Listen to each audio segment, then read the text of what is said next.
আল্লাহ তাআলা যদি তার কোরআনুল কারীমের তিলাওয়াতের আওয়াজকে উদ্দিন করতে চায়, ও মুমিন মুসলমান ইমানদার, বলেন দেখি কারো বাপের ক্ষমতা আছে নাকি আল্লাহর পথে বাধা দেওয়ার? জোরে কন্যা আছে নাকি? আমার মুমিন মুসলমান ভাইজান, যেই দিন এই আইনটা করা হইল ওই দিনেই দেখা যায় গভীর রজনীতে প্রত্যেকটা কাফিরের লিডারেরা পর্যন্ত তিলাওয়াত শোনার জন্য হাজির হয়ে গিয়েছে।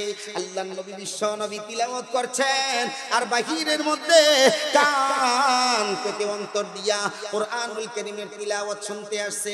অন্ধকার রজনী, একজন আরেকজনের সাথে ধাক্কা লেগে গেছে। ধাক্কা আবু জেহেলের সাথে উতবার ধাক্কা, উতবার সাথে শুআইবার ধাক্কা লাগছে, মুগীরার ধাক্কা লাগছে। একজন আরেকজনের সাথে ধাক্কা লাগার পরে জিজ্ঞেস করে, হু আর ইউ, তুমি কে? কয় আই এম আবু জেহেল। হুজুরে কইনা কে? কয় হু আর ইউ, তুমি কে? কয় I am Utba, I am Shuaiba, I am Mughira. কয় কি রে, আজকে না সংসদের মধ্যে আইন করলাম কোরআনুল কারীম তিলাওয়াত শোনার জন্য যাওয়া যাবে না।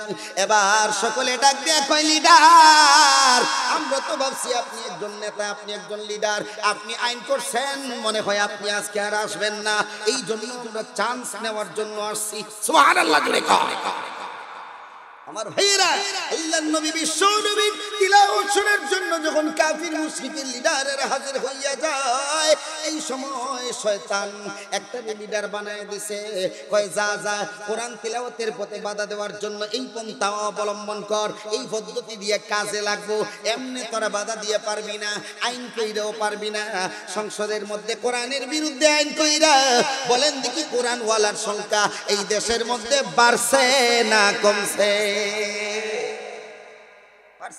যত বাধা তত কোরআন প্রেমিকরা বৃদ্ধি পাবে। এটাই হইল কোরআনের চিরন্তন মুজিজা। চিৎকার মেরে বলেন না কথা ঠিক কিনা? আমার মুমিন মুসলমান ভাইজান, এইবার বড় সড়ো করে একটা মিটিং এর আয়োজন করা হলো, পরামর্শ সভা। এবার কঠিন একটা পদক্ষেপ নেওয়া হলো, বিভিন্ন জনের পরামর্শ নেওয়া হচ্ছে, মাশওয়ারা চলতেছে। এবার কাফেরের মধ্যে একজন বিচক্ষণ ব্যক্তি, তাদের মধ্যে একজন জ্ঞানী ব্যক্তি, সে ছিল ইন্টারন্যাশনাল বিজনেসম্যান। কি ন্যাশনাল? আন্তর্জাতিক লেভেলের একজন বিজনেসম্যান। তার নাম হইল নজর ইবনে হারিস। নামটা বলেন না সবাই। নজর ইবনে হারিস। এই নজর ইবনে হারিস একজন বিশিষ্ট ব্যবসায়ী, আন্তর্জাতিক একজন বিজনেসম্যান, ইন্টারন্যাশনাল বিজনেসম্যান। তার মানে হইল সে পারস্য, সিরিয়া, ফিলিস্তিন সহ বিভিন্ন রাষ্ট্রের মধ্যে সফর করত ব্যবসা বাণিজ্যের তাগিদে। আমার মুমিন মুসলমান ভাইজান, নজর ইবনে হারিস ডাক দিয়া কয়, ও আমার ভাইয়েরা, ও leader Abu Jahl, Utba, Shuaiba, Mughira, আমার একটা ছোট্ট পরামর্শ ছিল, মনে হয় এই পরামর্শটা কাজে লাগতে পারে। কয় কি পরামর্শ? কি পরামর্শ? কয় আমি যখন বিভিন্ন দেশের মধ্যে এইরকম ভাবে ব্যবসা বাণিজ্যের সফরে যাই, তখন দেখি ওই শহরগুলোর মধ্যে পুরাতন যেই রাজা বাদশা ছিল, পারস্য সম্রাট, সিরিয়ার সম্রাট, এরপরে রোমের সম্রাট, বিভিন্ন সম্রাটের বিভিন্ন কাহিনীগুলা, এই কাহিনীগুলা পুঁথি সহকারে পাঠ করা হয়, পুঁথি পাঠ করা হয়। বিভিন্ন গায়িকা নায়িকারা নাচ গানের মাধ্যমে এই পুঁথিগুলা পাঠ করে। এত সুন্দর পুঁথি পাঠ, যেই পুঁথি পাঠ ফালাইয়া কোনো যুবক কখনোই কোরআন তেলাওয়াত শুনতে যাবে না।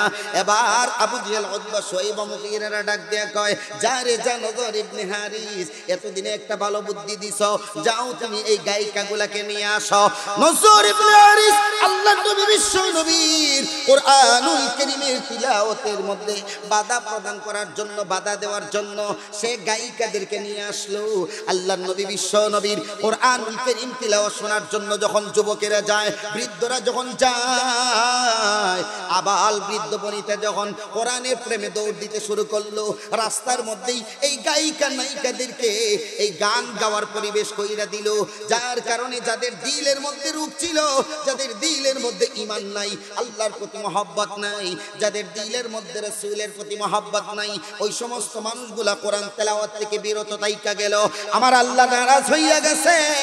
আল্লাহ তাআলা ডাক দেয়া কয় নজর ইবনে হারিসে তুই কি কাম করলি আমি আল্লাহর কোরআনের পথে বাধা দিলি বলেন দেখি বাধা দেওয়ার জন্য এই গান আবিষ্কার করেছিল নজর ইবনে হারিস আল্লাহর নবীর কোরআনের পথে বাধা দেওয়ার জন্য আল্লাহ ডাক দেয়া কয় ওয়ামিনান নাসি মাইয়াশতারি লাহওয়াল হাদিস লিউদিল্লা আন সাবিলিল্লাহি বিগাইরি ইলমিন ওয়া ইয়াত্তাখিযাহা হুজুয়া টাট্টা বিদ্রুপ করে মুহাম্মাদের কোরআন তিলাওয়াত শোনার জন্য যাওয়া যাবে না আসো আসো এখানে সুন্দরী নায়িকারা আছে আজব যারা এই গানের আবিষ্কার করেছে গানটাকে প্রচার প্রসার করছে এই বাউল নামের ফাউলেরা আল্লাহর কোরআন থেকে বাধা প্রদান করার জন্যই তারা এই সমাজের মধ্যে গানের প্রচার প্রসার করছে আওয়াজ দিয়া কন্যা কথা ঠিক কিনা ওদের পরিচয় বাউল আর ফাউল নয় এদের পরিচয় হলো নজর ইবনে হারিসের রূহানি সন্তান চিৎকার মেরে বলেন কথা ঠিক কিনা এদের কোনো ধর্ম পরিচয় নাই এরা হিন্দু না বৌদ্ধ না খ্রিস্টান না এরা মুসলমান না এদের ধর্মই আলাদা এরা নিজস্ব ধর্ম নিয়ে ভাববে মুসলমানের পরিচয়ে এই দেশের মধ্যে কোন বাউল ফাউলদেরকে এইভাবে তাদের এই কার্যক্রম চলতে দেওয়া যায় না চিৎকার মেরে বলেন কথা ঠিক কিনা রাসূলের রওজা মুবারকে জানাইলা কো সালাম নবীজির রওজা মুবারকে জানাইলা কো সালাম রাসূলের রওজা মুবারকে জানাই আওয়াজ আসে নাকি একটু জোরে বলতে হবে কার খারাপ লাগতেছে রাসূলের রওজা মুবারকে জানাইলা কো সালাম নবীজির রওজা মুবারকে জানাইলা কো সালাম রাসূলের রওজা মুবারকে জানাইলা কো সালাম নবীজির রওজা মুবারকে জানাইলা কো সালাম বাংলার প্রান্ত হতে রাসূল তোমায় দিল সপিলাম বাংলার প্রান্ত হতে রাসূল তোমায় দিল সপিলাম রাসূলের রওজা মুবারকে জানাই নবীজির রওজা মুবারকে জানাইলা কো সালাম রাসূলের রওজা মুবারকে জানাইলা কো সালাম নবীজির রওজা মুবারকে জানাইলা কো সালাম খারাপ লাগতেছে আপনাদের তাহলে একটু আমার সাথে একটু জুড়ে বলুন না নবীজির রওজায় সালাম জানাইলে লাভ না লস আর একটু জোরে কোন লাভ না লস ওয়াসাল্লিমু তাসলিমা আল্লাহ বলেছেন সালাম পৌঁছানোর জন্য সালাম পৌঁছানোর হুকুম কার আর একটু জোরে বলেন না কার আল্লাহ তাহলে একটু জোরে বলেন রাসূলের রওজা মুবারকে জানাইলা কো সালাম নবীজির রওজা মুবারকে জানাইলা কো সালাম বাংলার প্রান্ত হতে রাসূল তোমায় দিল সপিলাম বাংলার প্রান্ত হতে রাসূল তোমায় দিল সপিলাম রাসূলের রওজা মুবারকে জানাইলা কো সালাম নবীজির রওজা মুবারকে জানাইলা কো সালাম দুঃখীদের বন্ধু হয়ে এলে তুমি দুনিয়াতে এলে তুমি দুনিয়াতে এলে তুমি দুনিয়াতে উম্মতের বন্ধু হয়ে তরাতে পুলসিরাতে তরাতে পুলসিরাতে তরাতে পুলসিরাতে কালিমার নাই করে পার করিও তোমার সাথে জোরে কোন আমিন আর একটু জোরে বলেন না আমিন কালিমার নাই করে পার করিও তোমার সাথে হাসরে দেখা দিও কাউসারের পিয়ালা হাতে হাসরে দেখা দিও কাউসারের পিয়ালা হাতে আমি তোমার প্রেমে পাগল হয়ে দিল সপিলাম রাসূলের রওজা মুবারকে জানাইলা কো সালাম নবীজির রওজা মুবারকে জানাইলা কো সালাম রাসূলের রওজা মুবারকে জানাইলা কো সালাম আমার মুমিন মুসলমান ভাইয়েরা একটু আওয়াজ দিয়ে কোন বিশ্ব নবীর দরবারের মধ্যে সালাত এবং সালাম পাঠানোর দরকার আছে কিনা নাই আর একটু জোরে জোরে কোন আছে কিনা নাই ও মুমিন মুসলমান ভাইজান আল্লাহর নবী বিশ্ব নবী ডাক দিয়া বলেন উম্মতেরা শোনো মান সাল্লা আলাইয়া ওয়াহিদাতান সাল্লাল্লাহু আলাইহি আশারা। আমার যেই উম্মত আমি পয়গম্বরের উপরে এক মর্তবা দুরূদ শরীফের আমল করবে, আমি পয়গম্বর ঘোষণা করে গেলাম আমার আল্লাহ রাব্বুল আলামিন সাথে সাথে 10 মর্তবা সেই উম্মতের উপরে রহমত নাজিল করে দেবেন। একটু ঈমানের আওয়াজে চিৎকার মেরে বলতে হবে সুবহানাল্লাহ।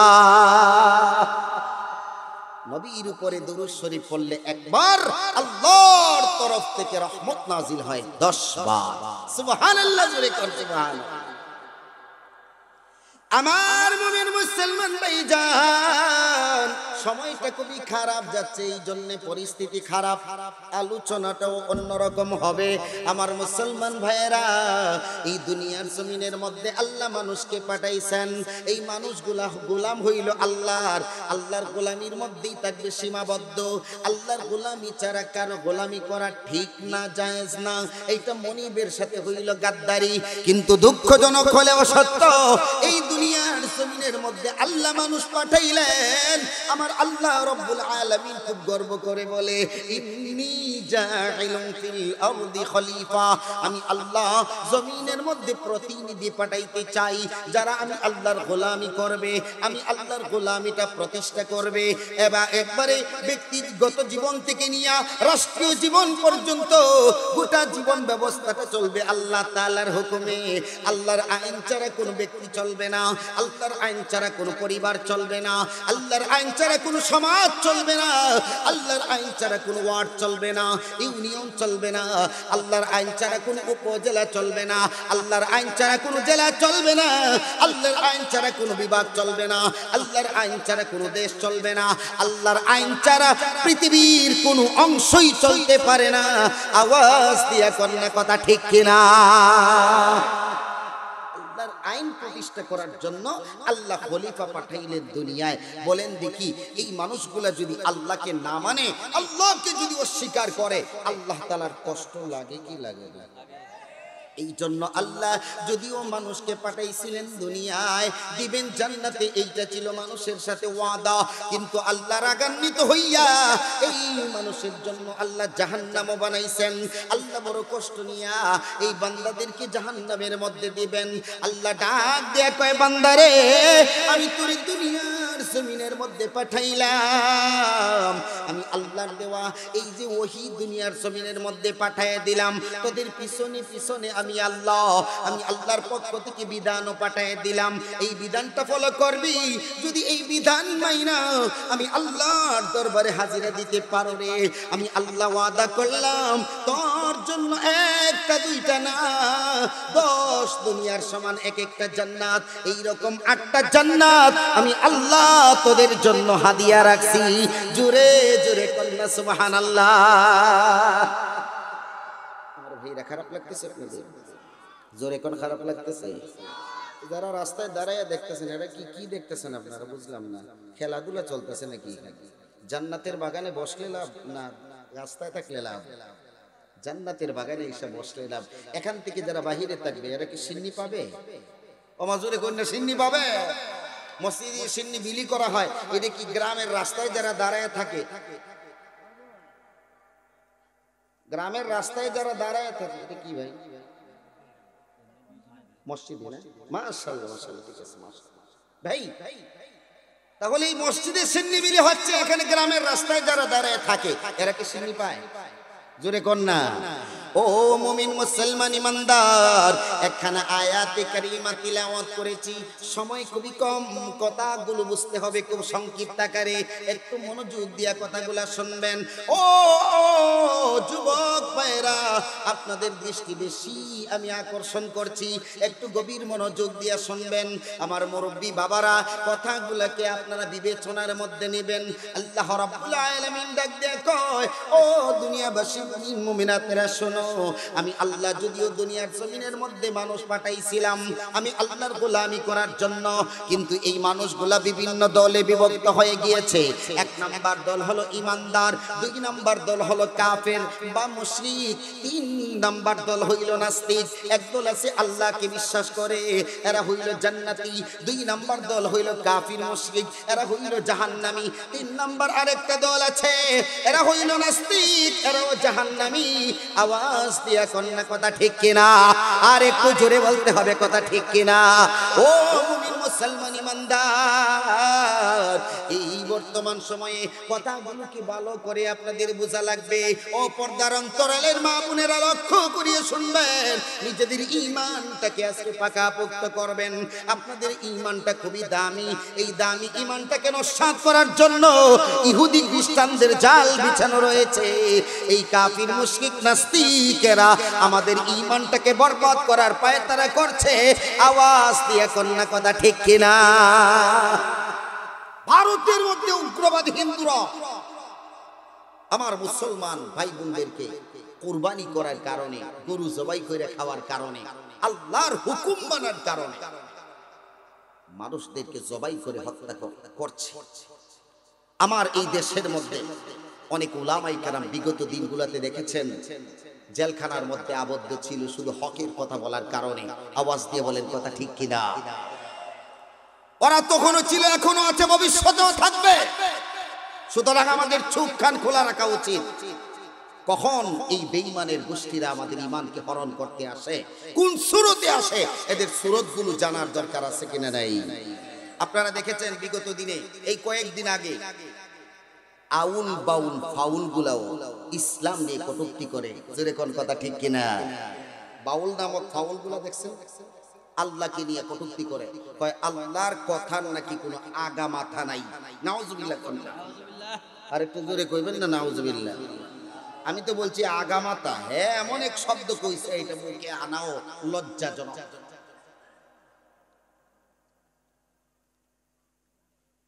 এদের ইতিহাস তালাশ করলে দেখা যায় এরা কোনো মুসলমানও না, এরা হিন্দুও না, খ্রিস্টানও না, বৌদ্ধও না। এদের আলাদা একটা ধর্ম আছে। এরা না হিন্দু না মুসলিম, এদের একটা ধর্ম। এরা কয় এরা মানব ধর্ম। মানব ধর্ম জোরে কই না? কি ধর্ম? মানব ধর্ম। এই বাউল গোষ্ঠীরা আজকে ইসলাম নিয়ে কটূক্তি করে, বিগত দিনগুলোতেও করেছে, আমরা প্রতিবাদ করেছি। সব সময় উলামায়ে কেরাম সোচ্চার ছিলেন। আপনাদেরও সোচ্চার হওয়ার জোরে কোন দরকার আছে কিনা নাই? আর একটু জোরে বলেন আছে কিনা নাই? ও মুমিন মুসলমান ইমানদার, এই বাউল নামক ফাউলেরা আপনার আমার ঈমানটাকে নস্যাৎ করার জন্য, ইসলাম এবং মুসলমানদের ইসলামিত্ব এবং মুসলমানিত্বকে বাধা প্রদান করার জন্য এই রকম পায়তারা করবে। এইটা আল্লাহ রাব্বুল আলামিন 1450 বছর পূর্বেই কোরআনুল কারীমের মধ্যে আয়াত নাজিল করে জানিয়ে দিয়েছেন। ওই সময় ছিল কাফির মুশরিকেরা এরকম চেষ্টা করেছে, এখনো করছে, ভবিষ্যতেও করবে। কিন্তু ঈমানদার জনগোষ্ঠী ঘুমিয়ে থাকলে হবে না, ঈমানদারদেরকে সজাগ হতে হবে। আওয়াজ দিয়া বলেন কথা ঠিক কিনা? আল্লাহ কি বলেন? ওমিনান নাসি, এই মানুষগুলো আমি আল্লাহর গোলামি করার কথা ছিল, আর এই মানুষগুলোর মধ্যে এমন কিছু মানুষ আছে যারা আমি আল্লাহর গোলামিতে বাধা প্রদান করে। নাউজুবিল্লাহ কন্না, বাধা প্রদান করে এরকম লোক আছে কিনা নাই? আর একটু জোরে কন্যা আছে কিনা নাই? ও মুমিন মুসলমান ইমানদার, সর্বপ্রথম আয়াতের অর্থখানা বোঝার জন্য চেষ্টা করেন। আল্লাহ রাব্বুল আলামিন বলেন ওয়ামিনান নাসি, মানুষের মধ্যে এমন কিছু মানুষ আছে মাইয়াশতারি লাহওয়াল হাদিস, যারা অনর্থক কথাবার্তা ক্রয় করে বা গান বাদ্য ক্রয় করে, গায়িকা ক্রয় করে, গান বাজনার সরঞ্জামগুলোকে ক্রয় করে কিনে আনে। আছে কিনা নাই? জোরে কোন না? আমাদের সমাজে নাই। জোরে কোন না? আছে কিনা নাই? ও মুমিন মুসলমান ইমানদার, আমার আল্লাহ রাব্বুল আলামিন বলেন এই গান বাজনার দ্রব্যগুলা, এই গান বাজনার বাদ্যযন্ত্রগুলা কেন ক্রয় করে? তাদের উদ্দেশ্য হলো দুইটা। এক নাম্বার উদ্দেশ্য, এক নাম্বার কারণ হইল লিউদিল্লা আন সাবিলিহি, আল্লাহর পথে বাধা প্রদান করার জন্য। যেখানে নামাজ হবে এখানে গানের মাধ্যমে তারা বাধা প্রদান করবে। মুমিন মুসলমান রোজা রাখছে, এখানে তাদের রোজার মধ্যে গানের মাধ্যমে তারা বাধা প্রদান করবে। ও মুমিন মুসলমান ইমানদার, তাদের যেই টার্গেট, তাদের যেই চিন্তা, তাদের যে উদ্দেশ্য আপনারা গভীর পর্যবেক্ষণ করলে বুঝবেন। অনেক মুসলমান এমনও আছে যারা সারাদিন রোজা রাখে আর কানের মধ্যে ইয়ারফোন লাগাইয়া গান শোনে, আওয়াজ দিয়া কোন আছে কিনা না? তাদের আবিষ্কার কাজে লাগছে।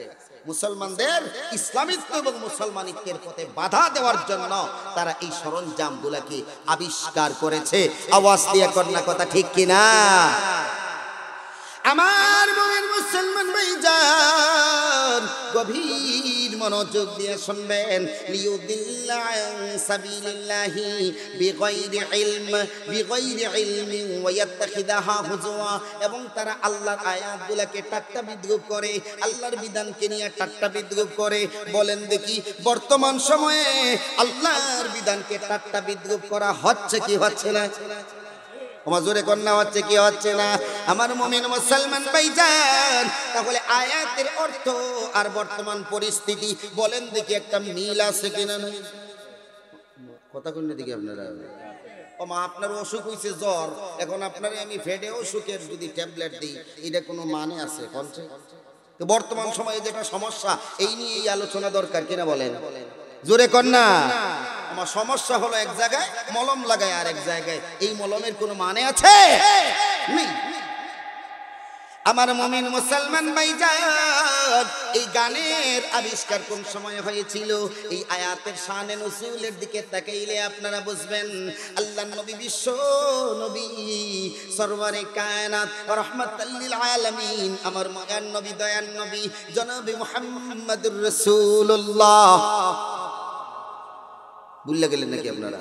মুহাম্মদুর রাসূলুল্লাহ সাল্লাল্লাহু আলাইহি ওয়াসাল্লাম যখন তার সুললিত কণ্ঠে কোরআনুল কারীমের তিলাওয়াত করতেন, এই তিলাওয়াতে তো মধুর তিলাওয়াত গে ভাই, যেই তিলাওয়াতটা শোনার জন্য কাফির মুশরিকদের বড় লিডার আবু জেহেল পর্যন্ত নবীর তিলাওয়াত শোনার জন্য হাজির হয়ে যাইত।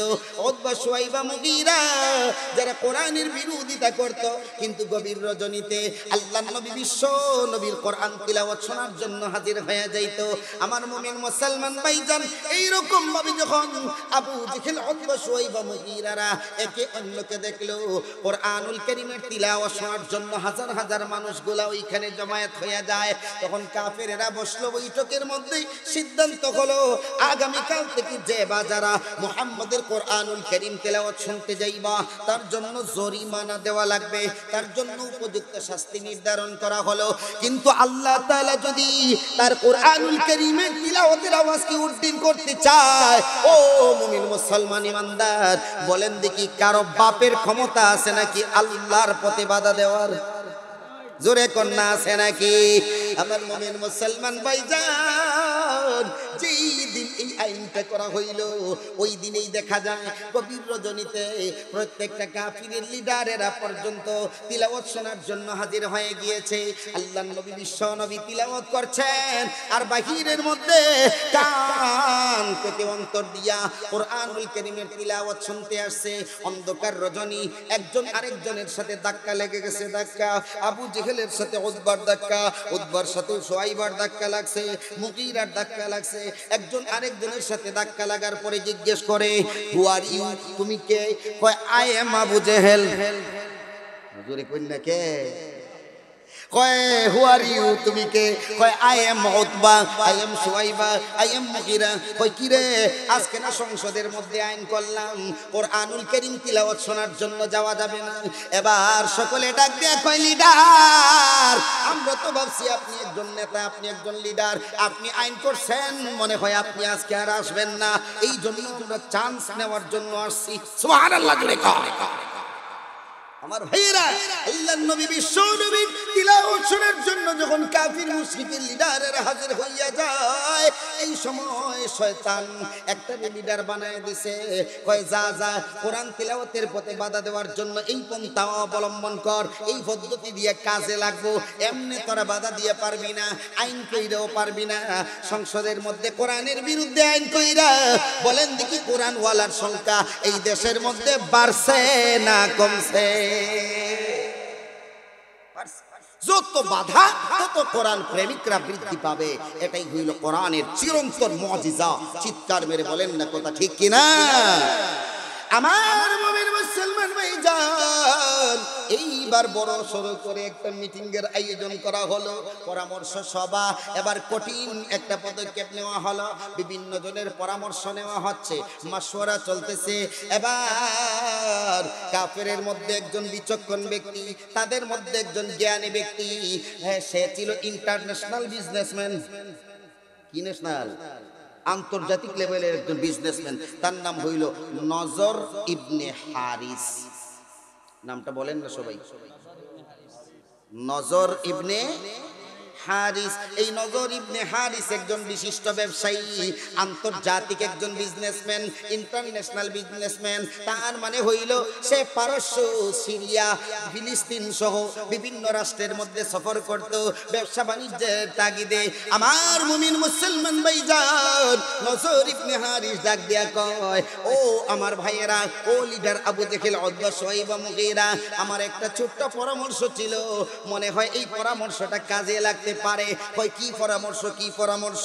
কয় আমি যখন বিভিন্ন দেশের মধ্যে এই রকম ভাবে ব্যবসা বাণিজ্যের সফরে যাই, তখন দেখি ওই শহরগুলোর মধ্যে পুরাতন যেই রাজা বাদশা ছিল, পারস্য সম্রাট, সিরিয়ার সম্রাট, এরপরে রোমের সম্রাট, বিভিন্ন সম্রাটের বিভিন্ন কাহিনীগুলা, এই কাহিনীগুলা পুঁথি সহকারে পাঠ করা হয়, পুঁথি পাঠ করা হয়। বিভিন্ন গায়িকা নায়িকারা নাচ গানের মাধ্যমে এই পুঁথিগুলা পাঠ করে। এত সুন্দর পুঁথি পাঠ, যেই পুঁথি পাঠ ফালাইয়া কোনো যুবক কখনোই কোরআন তেলাওয়াত শুনতে যাবে না। এবার আবু জেহেল, উতবা, শাইবা, মুগীরারা ডাক দেয়া কয়, যা রে যা নজর ইবনে হারিস, এতদিনে একটা ভালো বুদ্ধি দিছো, যাও তুমি এই গায়িকাগুলাকে নিয়ে আসো। নজর ইবনে হারিস আল্লাহর নবী বিশ্ব নবীর কোরআনুল কারীমের তিলাওয়াতের মধ্যে বাধা প্রদান করার জন্য, বাধা দেওয়ার জন্য সে গায়িকাদেরকে নিয়ে আসলো। আল্লাহর নবী বিশ্ব নবীর কোরআনুল কারীম তিলাওয়াত শোনার জন্য যখন যুবকেরা যায়, বৃদ্ধরা যখন যায়, আবাল বৃদ্ধ বনিতা যখন কোরআনের প্রেমে দৌড় দিতে শুরু করলো, রাস্তার মধ্যেই এই গায়িকা নায়িকাদেরকে এই গান গাওয়ার পরিবেশ কইরা দিল। যার কারণে যাদের দিলের মধ্যে রূপ ছিল, যাদের দিলের মধ্যে ঈমান নাই, আল্লাহর প্রতি মহব্বত নাই, যাদের দিলের মধ্যে রাসূলের প্রতি মহব্বত নাই, ওই সমস্ত মানুষগুলা কোরআন তেলাওয়াত থেকে বিরত থাইকা গেল। আমার আল্লাহ নারাজ হইয়া গেছে। আল্লাহ তাআলা ডাক দেয়া কয়, নজর ইবনে হারিস রে, তুই কি কাম করলি, কি কাম করলি? আমি আল্লাহর কোরআনের পথে বাধা দিলি। বলেন দেখি, বাধা দেওয়ার জন্য এই গান আবিষ্কার করেছিল নজর ইবনে হারিস, আল্লাহর নবীর কোরআনের পথে বাধা দেওয়ার জন্য। আল্লাহ ডাক দেয়া কয়, ওয়া মিনান নাসি মাইয়াশতারি লাহওয়াল হাদিস লিয়ুদিল্লা আন সাবিলিল্লাহি বিগাইরি ইলমিন ওয়া ইয়াত্তাখিযাহা হুজুয়া। টাট্টা বিদ্রুপ করে মুহাম্মাদের কোরআন তিলাওয়াত শোনার জন্য যাওয়া যাবে না। আসো আসো, এখানে সুন্দরী নায়িকারা আছে। আজব যারা এই গানের আবিষ্কার করেছে, গানটাকে প্রচার প্রসার করছে, এই বাউল নামের ফাউলেরা আল্লাহর কোরআন থেকে বাধা প্রদান করার জন্যই তারা এই সমাজের মধ্যে গানের প্রচার প্রসার করছে। আওয়াজ দিয়া কন্যা কথা ঠিক কিনা? আমি বলবো, ওদের পরিচয় বাউল আর ফাউল নয়, এদের পরিচয় হলো নজর ইবনে হারিসের রূহানি সন্তান। চিৎকার মেরে বলেন কথা ঠিক কিনা? এদের কোনো ধর্ম পরিচয় নাই। এরা হিন্দু না, বৌদ্ধ না, খ্রিস্টান না, এরা মুসলমান না। এদের ধর্মই আলাদা, এদের ধর্মই আলাদা। এরা নিজস্ব ধর্ম নিয়ে বাঁচবে। মুসলমানের পরিচয়ে এই দেশের মধ্যে কোন বাউল ফাউলদেরকে এইভাবে তাদের এই কার্যক্রম চলতে দেওয়া যায় না। চিৎকার মেরে বলেন কথা ঠিক কিনা? আমার ভাইয়েরা, মুসলমান তৌহিদি জনতা যখন এই ফাউলদের কাজের মধ্যে বাধা দেয়, আল্লাহকে যখন গালি দেয়, এই দেখছেন এই ফাউল নামের একটা যে আবুল হোসেন সরকার, আবুল হোসেন সরকার নিজেই সরকার হয়ে গেছে, একটা ভোটও লাগে না, কথা বুঝছেন না? আবুল হোসেন সরকার, হ্যাঁ কয় কি জানেন, আল্লাহর নাউজুবিল্লাহ কিভাবে কই আপনাদেরকে, আপনাদের গুসা উঠার কথা যদি ইমান থাকে, কয় আল্লাহর কথার কোনো গোয়া মাথা নাই, নাউজুবিল্লাহ কর, নাউজুবিল্লাহ। এইভাবে হাত দিয়া কয় আল্লাহর কথার কোনো গোয়া মাথা পাই না, কইছে নাউজুবিল্লাহ মিন যালিক। এইরকম একটা কথা শোনার পরে কোনো মুসলমান ঘরে বসে থাকতে পারে না, ওর কল্লা উড়িয়ে দেওয়া উচিত, জোরে কোন কথা ঠিক কিনা? পাবে কিভাবে? সারা জীবন খাইছে না পাক, এর মাথার মধ্যে কিভাবে আল্লাহর কোরআনের আয়াতের মর্ম বুঝবে, জোরে কোন কথা ঠিক কিনা? অন্ধকারে তো কোরআনের আলো যায় না, অন্ধকার ঘরে তো কোরআনের আলো থাকে না। আলো আর অন্ধকার কখনো একীভূত হয় না, আলো আর অন্ধকার কখনো এক জায়গায় জমা হয় না। আলো আসছে, অন্ধকার দূরীভূত হয়ে গেছে, জোরে কোন কথা ঠিক কিনা? লাইট জ্বলছে, আধার নেই, লাইট নাই, আধার চলে আসবে। তো আল্লাহর কোরআনের আলোটা তো অন্ধকারই যাবে না। আমার মুসলমান ভাইয়েরা, আপনারা জানেন আদম আলাইহিস সালাতু ওয়াস সালামের কায়া যখন তৈরি করা হলো, কায়া মানে বডিটা যখন স্ট্রাকচারটা তৈরি করা হলো, তখন তার ভিতরে রুহু প্রবেশ করিয়ে দেওয়া হলো, রুহুটা বের হয়ে আসলো। শুনছেন না আপনারা? কথা কয় না, রুহুটা বের হয়ে আসলো। কয় কি কি কারণ, তুমি বের হয়ে কেন আসলো? কয় এটা অন্ধকার ঘর, একটু ঝামেলা ঝামেলা মনে হয়, এখানে থাকার পরিবেশ ও মাজুরে কন্যা নাই, থাকার পরিবেশ। আল্লাহ কয় ফানাফাখতু মির রূহি, আমি আমার রূহ এখানে ফুঁকে দিলাম, জোরে কন্যা সুবহানাল্লাহ। আল্লাহর সেই নূর, আল্লাহর সেই আলো যখন এই কলবের ভিতরে আসলো, তখন ঈমান গিয়া হয় এখন পারফেক্ট পরিবেশ, জোরে কন্যা সুবহানাল্লাহ। তাহলে এই অন্ধকার ঘরে তো আল্লাহর কোরআনের আলো যাবে না। এই ফাউল নামের বাউলগুলা, এরা কোরআনের বিরুদ্ধাচরণ করে সব সময়। জানেন, আমি এটা নিয়ে রিসার্চ করলাম।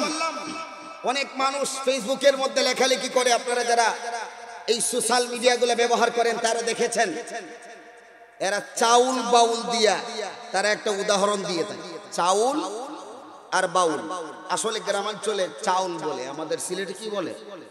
চাউল। শুদ্ধ ভাষায় কি? ওমা জোরে কন্যা কয়েন, শুদ্ধ ভাষায় কি বলে? চাইল না, শুদ্ধ ভাষায় হলো চাল। শুদ্ধ ভাষায় কি?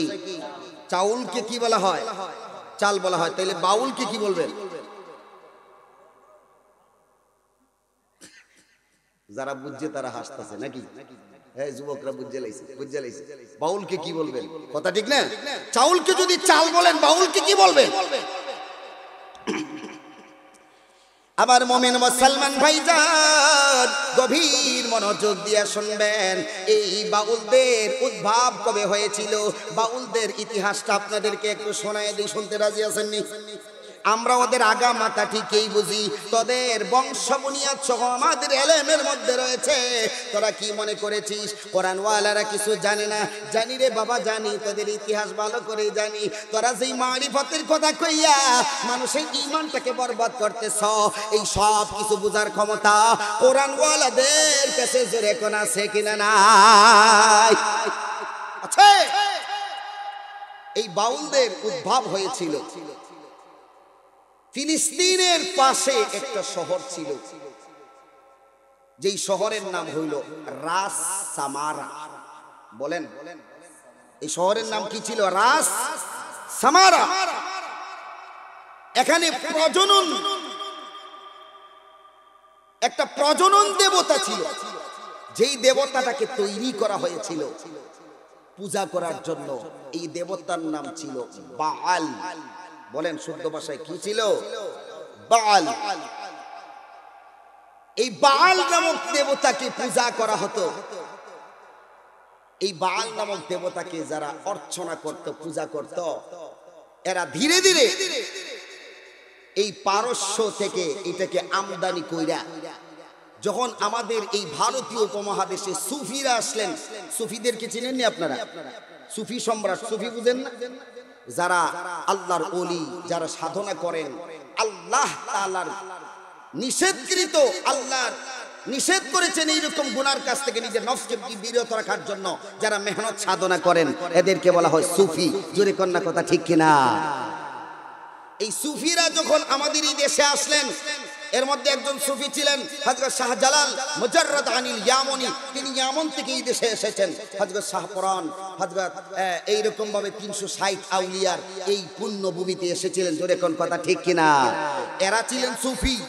আর এই সুফিদের বিপরীতে ওই যে বাল নামক দেবতার অনুসারী বা ওদের অর্চনা পূজা যারা করত, এই রকম কিছু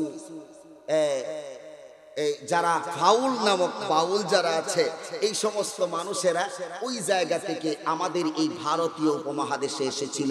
ভারত থেকে আস্তে আস্তে করে বাংলার জমিনে আসছে। জানেননি এই বাউল শব্দটা কোত্থেকে আসছে? বাউল শব্দ মূলত বাউল না, এই বাউল শব্দকে আপনার সাংস্কৃতিক ভাষায় বলা হয় বাতুল। জোরে কোন কি বলা হয়? বাতুল। মুখস্থ রাখবেন, বাতুল। এই বাতুল শব্দের ফার্সি পরিভাষা হলো বাল। একটু জোরে কোন না কি? বাল ফার্সি শব্দ। আর সাংস্কৃতিক ভাবে বলতে গেলে বাতুল ছিল। বাতুল শব্দের অর্থ পাগল। বাতুল শব্দের অর্থ কি? জোরে বলেন। পাগল। আর বাল শব্দের অর্থ আবিধানিক অর্থে বলা হয় পাগল বা বন্ধু, যার উদ্দেশ্য হলো তাদের একটা মাকসাদেই ছিল প্রেমাস্পদ, যাকে সে ভালোবাসে তার জন্য আত্মহারা হয়ে তার জন্য মেহনত করা। আওয়াজ দিয়া বলেন, এই যে বাউলরা, তারা তাদের লক্ষ্যকে ঠিক রেখে তাদের অতিথি আসছেন। আলহামদুলিল্লাহ, একটু জোরে করে আলহামদুলিল্লাহ। আমাদের মেহমান আসছেন, আলহামদুলিল্লাহ। একটু তাকবীর দেই। নারে তাকবীর, নারে তাকবীর। আমার মুমিন মুসলমান ভাইজান, এই যে আপনার এই বাউল শব্দটা কোত্থেকে আসছে? বাল শব্দ থেকে বাউল শব্দের উৎপত্তি হয়েছে। এই বাউলদের ধর্ম ছিল, তারা মানব ধর্মে বিশ্বাসী। হিন্দু বুঝে না, মুসলিম বুঝে না, খ্রিস্টান বুঝে না, তাদের কোনো নির্ধারিত ধর্ম নাই। তাদের একটাই ধর্ম, সেটা হলো মানব ধর্ম। তারা দেহ নিয়ে কি করে? আর দেহ নিয়ে তারা বিশ্লেষণ করে, তারা এই দেহ নিয়ে এই কারিকারবার করে। এ নিয়ে তাদের এক নাম্বার প্রচার প্রসারের মাধ্যম হইল গান বাজনা। এই গান বাজনা কোত্থেকে আবিষ্কার হইল? ও মুমিন মুসলমান ইমানদার, নজর ইবনে হারিস যেমন ভাবে গান বাজনা নিয়ে এসেছিল মক্কাতুল মুকাররমায় আল্লাহর নবী বিশ্ব নবীর কোরআনের পথে বাধা দেওয়ার জন্য, এই বাউলেরাও এক নাম্বার পথ হইল তাদের ধর্ম প্রচারের গান এবং বাজনা। গান বাজনা ছাড়া তারা এমনিতে কথা বলার কোনো সাধ্য রাখে না। আমার মুমিন মুসলমান ভাইজান, গভীর মনোযোগ দিয়ে শুনবেন। ওই সময় যেমন ভাবে নজর ইবনে হারিস ধ্বংস হয়েছিল, আজকে যারা আবুল সরকারের মতো যারা বাউল ফাউল আছে, এরাও ধ্বংস হবে। এদের ধ্বংস নিশ্চিত। আওয়াজ দিয়ে কন্যা কথা ঠিক কিনা? এরা মনে করে আপনার কৃষ্ণ গড ভগবান এগুলা বলতে কিছু নাই, কৃষ্ণ গড ভগবান বলতে কোনো কিচ্ছু নাই। তাদের ধর্মের মূল খোদা হইল যে মন কৃষ্ণ। নাউজুবিল্লাহ কন্যা কি? কৃষ্ণ, মন কৃষ্ণ। এটা হইল তাদের ধর্মের মূল খোদা, মূল দেবতা মন কৃষ্ণ। তাদের মনের মতো করে আইন বানায়, মনের মতো করে তারা সাজায়, আর এই নিয়েই তারা চলাচল করে। আচ্ছা ভাই, শেষ করে দিব ইনশাআল্লাহ। গভীর মনোযোগ দিয়ে শুনবেন আমার মুমিন মুসলমান ভাইয়েরা। এই যে গত কয়েকদিন আগের মধ্যে দেখলেন, কয়েকদিন আগেই ঘটনা ঘটছে। ভূমিকম্প হয়েছিল কিনা? আপনার এলাকাতে হয়েছে না নাকি? তো ঢাকাতে হয়েছে। ঢাকায় অনেক ঘরবাড়িও ধসে পড়ছে। আমাদের এলাকায় ভূমিকম্প হয়েছে কিনা? একবার দুইবার না, কয়েকবার ভূমিকম্প হয়ে গিয়েছে। বলবেন হুজুর, অনেকে ফেসবুকের মধ্যে লেখে এই ভূমিধসের কারণটা কি? ও মুমিন মুসলমান ইমানদার, ইসলাম যখন আপনি গ্রহণ করেছেন, ইসলামের নবী, মুসলমানদের নবী, আল্লাহর নবী, বিশ্ব নবীর হাদিসগুলো আপনি খুলে দেখেন, দেখবেন এই ভূমিধসের কি কারণ। এই ভূমিধসের কারণ হইল কয়েকটা। এর মধ্যে একটা কারণ হইল এই জমিনের মধ্যে যখন গান বাজনার প্রচার হবে, আল্লাহর নবী বিশ্ব নবী বলেন এই জমিনের মধ্যে ভূমিধস হবে। আল্লাহর নবী বিশ্ব নবী বলেন এই জমিনের মধ্যে ভূমিকম্প হওয়ার একটা কারণ হইল গান বাজনার প্রচার প্রসার হওয়া। এই বাউল নামক ফাউলদের কারণে হাদিস অনুসারে এই জমিনের মধ্যে ভূমিকম্প হচ্ছে। আওয়াজ দিয়ে বলেন কথা ঠিক কিনা? হাদিসের মধ্যে আছে। আল্লাহর নবী বিশ্ব নবী আমার তিলাওয়াতকৃত হাদিসের মধ্যে ডাক দেয়া কয়, ও উম্মতেরা শোনো, লা ইয়াকুনান্না মিন উম্মতি আকওয়াম, আমার উম্মতের মধ্যে কিছু দল আবিষ্কার হবে, কিছু দল থাকবে। বিএনপি, আওয়ামী লীগ, জাতীয় পার্টি, জাগপা, শাকপা, টাকপা আছে কিনা নাই? এই দল বলছি না, কিছু দল এমন আবিষ্কার হবে যে এই দলগুলা কি করবে, ইস্তাহিল্লুনাল হিররা ওয়াল হারিরা ওয়াল খামরা ওয়াল মাআজিফ। একটু জোরে জোরে কন্না আল্লাহু আকবার। আল্লাহ নবী বিশ্বনবী বলেন কিছু দল আবিষ্কার হবে, এরা বলবে এই জমিনের মধ্যে জিনাটা হালাল। নাউজুবিল্লাহ কন্না, জিনাকে তারা হালাল বানাবে। বলেন দেখি সমকামিতার পক্ষে এই দেশের বড় থেকে নিয়ে ছোট পর্যন্ত কিছু লোক আছে কিনা নাই? একদল মানুষ আছে যারা জিনাকে প্রমোট করতে চায়, জিনা ব্যভিচারকে তারা প্রচার প্রসার করতে চায়। এদের কারণে এই জমিনের মধ্যে ভূমিকম্প। 2 নাম্বার একটা দল বাহির হবে যারা হারিরা, রেশমকে তারা হালাল মনে করবে।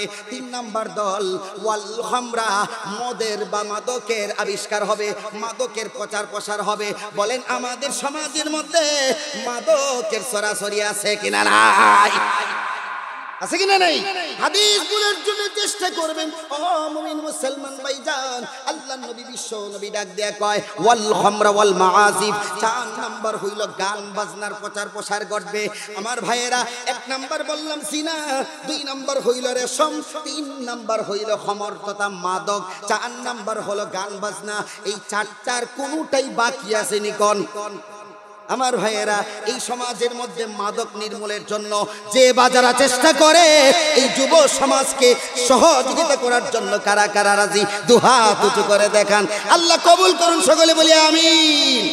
আর এই গান বাজনা থেকে মানুষকে বিরত রাখতে হবে। কোরআনের এই মজমা যারা সাজিয়েছেন, আমার খুবই মহব্বতের মানুষ, যিনারা বারবার যোগাযোগ করেছেন, মুফতি আহসান রেজা মুহিব্বি সাহেব, মাওলানা নাজিমউদ্দিন সাহেব সহ বিভিন্ন যুব সমাজ আমার সাথে যোগাযোগ করেছেন সব সময়। তারা বলেছেন হুজুর, এই সমাজের মধ্যে আমরা একটা সুষ্ঠু সমাজ গঠন করতে চাই, মাদক বিরোধী কার্যক্রম আমাদের দ্বারা পরিচালিত হচ্ছে, একটু দোয়া করবেন।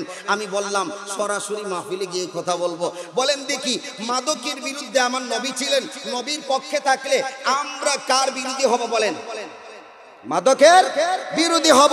মাদক বিরোধী প্রতিটা কাজে যুবকদেরকে সাহায্য করার জন্য প্রস্তুত আছি তো ইনশাআল্লাহ। আর একটু দিনে বলেন আছে কিনা নাই? এই বাউল আবুল সরকার, আবুল হোসেন সরকার আল্লাহকে নিয়ে কটূক্তি করেছে। কি বলেছে জানেন? গত কয়েকদিন আগে, 2 দিন আগে ফেসবুকে দেখলাম, হ্যাঁ কোরআনের ব্যাখ্যা করে, ব্যাখ্যাকারের ঘরের ব্যাখ্যাকার, ফালতুর ঘরের ফালতু, ফাউলের ঘরের ফাউল, হ্যাঁ ব্যাখ্যা করে কয় আল্লাহ কোরআনের মধ্যে নাচছে, নাচার লাগে কইছে আমরা নাচলে কি অসুবিধা? কোলাউজুগে বিন নাচে, মালিক কেউ নাচে, ইলাইহিও নাচে, মালিক কেউ নাচে, মিন শারিল ওয়াসওয়াসিল খান নাচে, আল্লাযী ওয়াসফি সুদুল নাচে। এইটার অর্থ বলে নাচানাচি করা বন্ধর করে বন্ধ। কোরআন দিয়ে এই বিকৃতি সাধন এই বাংলার জমিনে আর সহ্য করা হবে না, সহ্য করা যায় না। চিৎকার মেরে বলেন কথা ঠিক কিনা? অনতি বিলম্বে ডক্টর ইউনূসের যারা সরকার আছেন, ইন্টারিম গভর্নরকে আমরা বলবো অনতি বিলম্বে এই আবুল হোসেন সরকারকে ফাঁসির কাস্টে ঝুলাতে হবে, নতুবা এই দেশের তাওহীদি জনতা চুপ করে বসে থাকবে না। চিৎকার মেরে বলেন কথা ঠিক কিনা? আল্লাহ তাআলা আপনাকে আমাকে সকলকেই এই রকম কর্মকাণ্ড থেকে হেফাজত করুক। দেশের উলামায়ে কেরামকে সহযোগিতা করার জন্য আল্লাহ তাআলা আমাদেরকে কবুল করুন। সকলে বলি আমিন। ওয়া আখিরু দাওয়ানা আনিল হামদুলিল্লাহি রাব্বিল আলামিন। আসসালামু আলাইকুম ওয়া রাহমাতুল্লাহি তাআলা ওয়া বারাকাতুহু।